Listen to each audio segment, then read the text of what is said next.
just acted up. To do our reading the Bible together. And tonight we are going to be reading 1 Samuel chapter 9 from the New Living Translation. I hope you all are doing wonderful on this fabulous Friday. No, Thursday. Thursday. On this terrific Thursday. And we're going to go ahead and get started. There was a wealthy, influential man named Kish from the tribe of Benjamin. He was the son of Abiel, son of Zeror, son of Bechorath, son of Aphiah, of the tribe of Benjamin. His son Saul was the most handsome man in Israel, head and shoulders taller than anyone else in the land. One day Kish's donkeys strayed away, and he told Saul, "Take a servant with you and go look for the donkeys." So Saul took one of the servants and traveled through the hill country of Ephraim, the land of Shalashah, the Shaalim area, and the entire land of Benjamin. But they couldn't find the donkeys anywhere. Finally, they entered the region of Zuph, and Saul said to his servant, "Let's go home. By now my father will be more worried about us than about the donkeys." But the servant said, "I've just thought of something. There is a man of God who lives here in this town. He is held in high honor by all the people, and because everything he says comes true. Let's go find him. Perhaps he can tell us which way to go." "But we don't have anything to offer him," Saul replied. "Even our food is gone, and we don't have a thing to give him." "Well," the servant said, "I have one small silver piece. We can at least offer it to the man of God and see what happens." In those days, if people wanted a message from God, they would say, "Let's go and ask the seer." For prophets used to be called seers. "All right," Saul agreed. "Let's try it."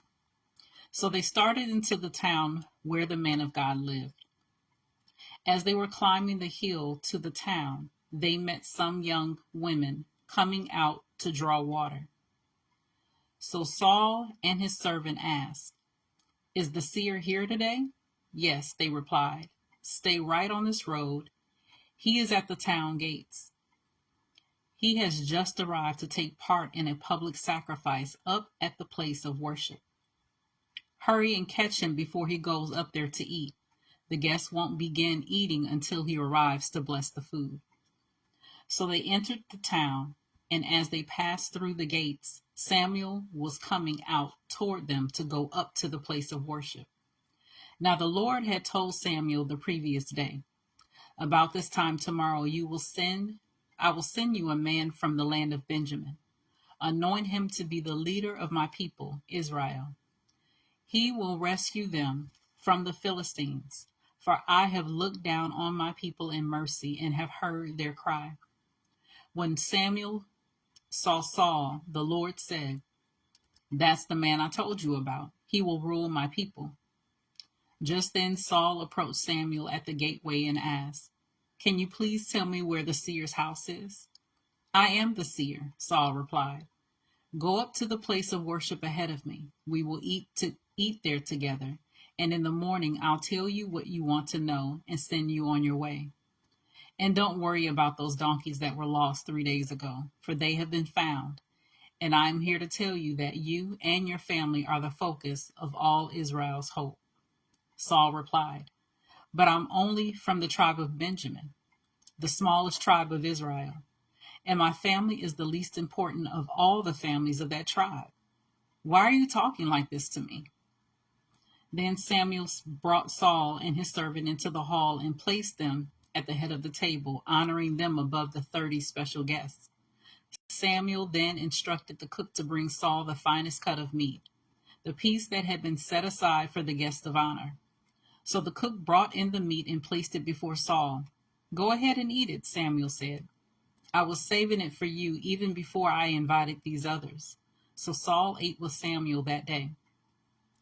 When they came down from the place of worship and returned to town, Samuel took Saul up to the roof of the house and prepared a bed for him there.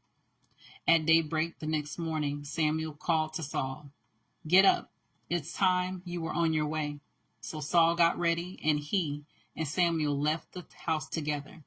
When they reached the edge of town, Samuel told Saul to send his servant on ahead. After the servant was gone, Samuel said, "Stay here, for I have received a special message for you from God." So that was 1 Samuel chapter 9 from the New Living Translation. As always, continue to search the scriptures daily to see what is true. Allow Holy Spirit to illuminate the word into your heart, your mind, and soul, bringing knowledge, understanding, and wisdom, and most of all, revelation of who God is, his nature, and his character, and how much he truly, truly loves you. You guys take care. God bless. And until next time.